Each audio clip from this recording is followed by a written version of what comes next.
When you watch any movie, the focus is on actor and actress because they are the face of the movie.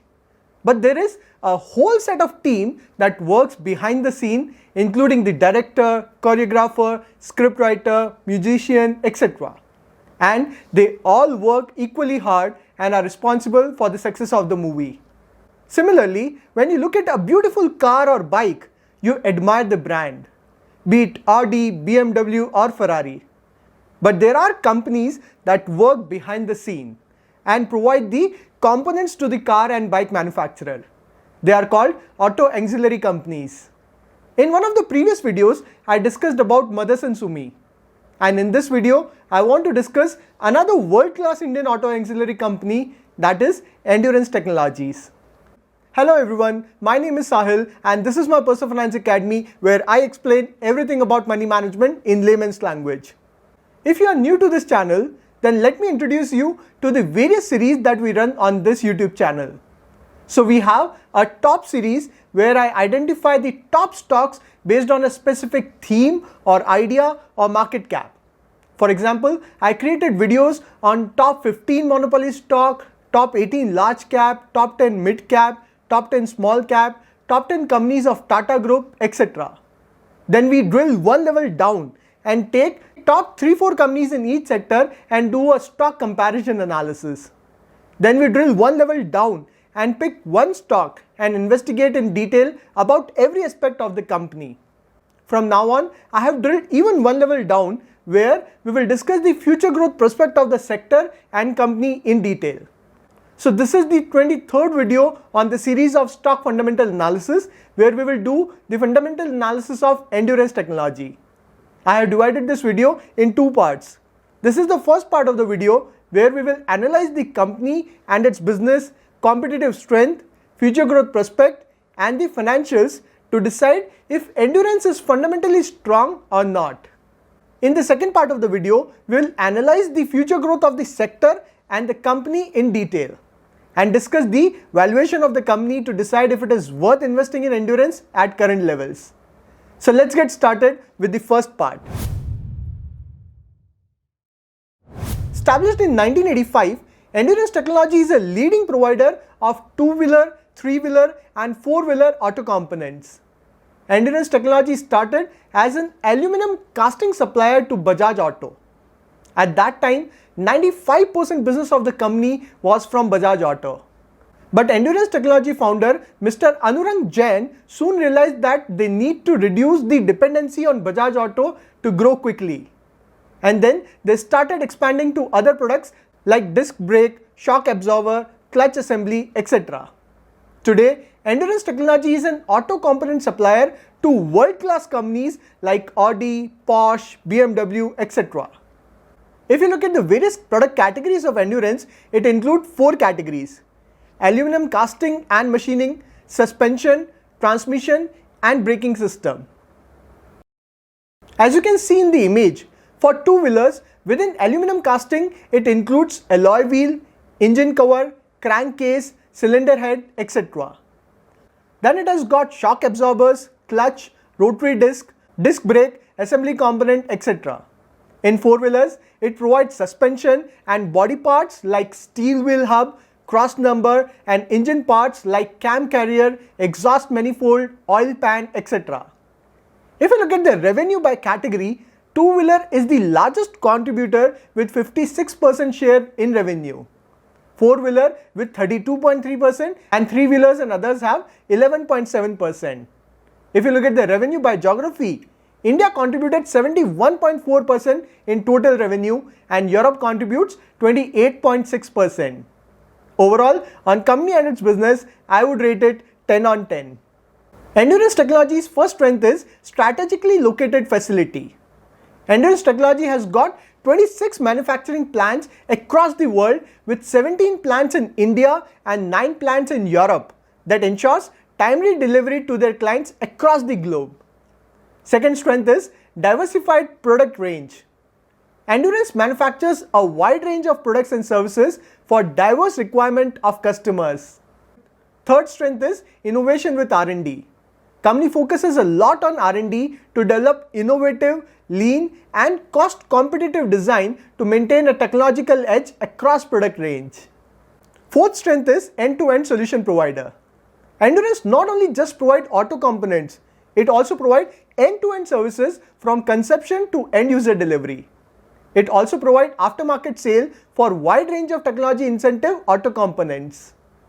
If you look at the competitors of Endurance, it includes WABCO in braking system, Minda Industries in aluminum casting, Gabriel India in shock absorber, etc. On competitive strength, I would rate Endurance 9 on 10. Over the past couple of years, there has been a fall in automobile production due to declining domestic demand, mostly driven by negative economic outlook, lower availability of NBFC financing owing to liquidity crisis, and change in insurance, safety and emission regulations. On top of that, COVID disrupted the supply chain and brought production on halt. Having said this, the long-term growth perspective of automobile industry remain intact. Auto industry has again picked up after COVID crisis and there's a lot of demand for auto components. The biggest focus in auto industry for 21st century is on electric vehicle. Government has launched FAME policy to build an ecosystem of electric vehicle by providing subsidies to encourage electric vehicle adoption. Moreover, there is a strong focus on Atmanirbhar Bharat where government is incentivizing EVs that use higher percentage of domestic components. Please note that aluminum parts are important component for electric vehicles and that's where Endurance is in a sweet spot. India is also increasingly becoming a manufacturing hub of auto components. In the last 6 years, the auto component industry has grown its export at a CAGR of 11%. Despite exporting to 160 countries, India's share in global auto component export still stood at 3.5% during FY 18-19. So you can imagine the scope for future growth. Endurance is growing both organically as well as inorganically with various acquisitions. For example, in FY 20, their Italian subsidiary Endurance Overseas SRL acquired 99% stake in two-wheeler Dutch company Adler Spa, which is a leader in clutches, gears, friction plates, etc. Endurance is also expanding in various value-added services like aftermarket service, which would be a strategic growth driver for company in the future. Company is also planning to expand in other countries like Latin America and Southeast Asia, which will again create huge growth opportunities. Overall, on future growth, I would rate it 10 on 10.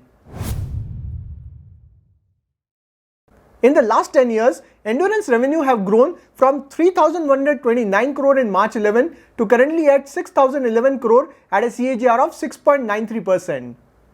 The profits have grown from 124 crore in March 11 to rupees 439 crore at a CAGR of 13.84%.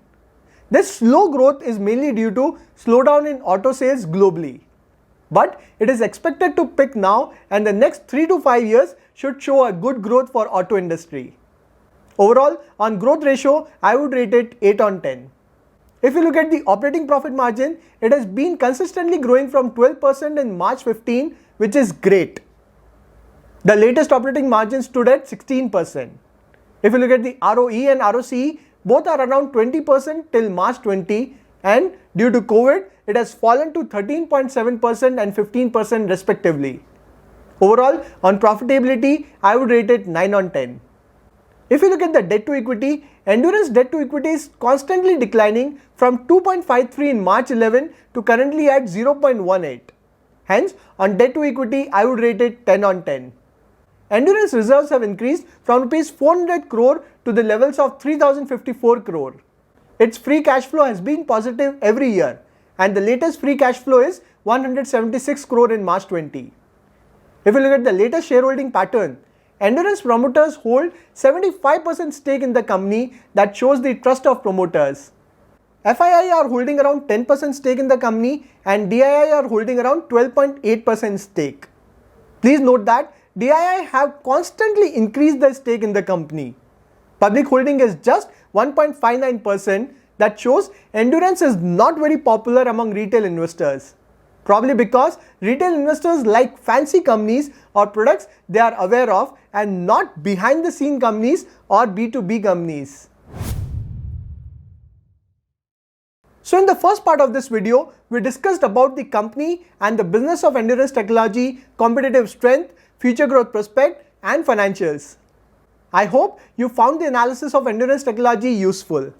In the second part, we will discuss more about the future growth prospect of the sector and Endurance Technology along with valuation of Endurance to decide if it is worth investing in the company or not. So stay tuned. And friends, I got an amazing response on the previous video on financial planning for beginners in their 20s. So I want to shout out few names with amazing comments. So Mr. Prasad VSR has mentioned that he's 63 years and after seeing the video, he would like to become a 20-year-old boy to follow the advice. That is such a sweet gesture, Mr. Prasad. Thank you so much. I also got a lot of love from various states. Kaushik Ram has given a big hug from Tamil Nadu.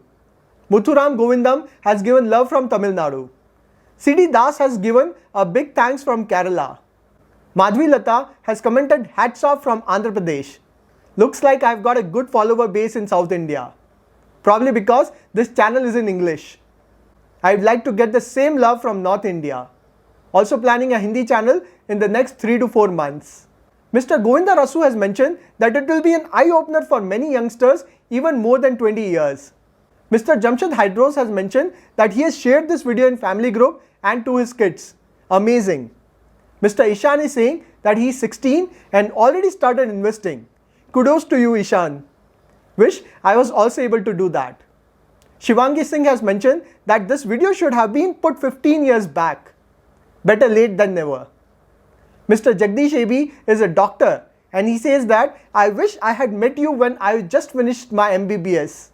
He learned the importance of financial freedom at the age of 35. Thank you, Mr. Jagdish, for your kind words. And finally, I would like to mention Mr. Nirmal Raj, who never missed to put a comment in my videos and calls me Mr. Perfect. So I'm not perfect, but I work hard to provide quality information so that you can take an informed financial decision. Unfortunately, there are many comments that I could not include. But I can ensure that I read most of the comments. And I will continue to give the shoutouts to the selected few folks. So do share your thoughts in the comments. I will see you with another video. Till then, take care.